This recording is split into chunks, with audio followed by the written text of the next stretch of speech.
आज होता संडे आणि आम्हाला जायचं होतं मार्केटमध्ये मासे आणण्यासाठी आणि नाश्तासुद्धा करायचा होता. तर आम्ही जिथे बाप्पाचं विसर्जन झालं आहे तिथूनच जाणार होतो. तर इथे थांबून बाप्पाचं विसर्जन झालं आहे का बघितलं तर चेहरा वगैरे सगळं विसर्जन झालं होतं, म्हणजे पूर्ण वितळला होता.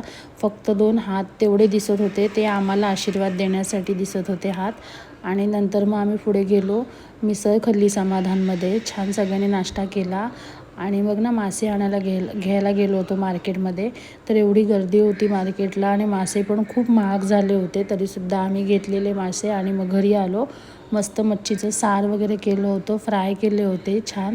आणि मग मनसोक्त जेवलो आम्ही दुपारी आणि थोडासा आराम केला होता, कारण खूप दगदग झाली होती. बाप्पा होते तेव्हा रात्री जागरण वगैरे होत होतं आरतीला वगैरे. तर थोडंसं दुपारी 1-2 तास झोपले आणि मग आज बबड्याचा क्लास पण चालू झाला होता, तर त्याला पण क्लासला सोडलं आणि मग खूप दिवसाने म्हणजे 8-9 दिवसाने शॉपला आले. बाय.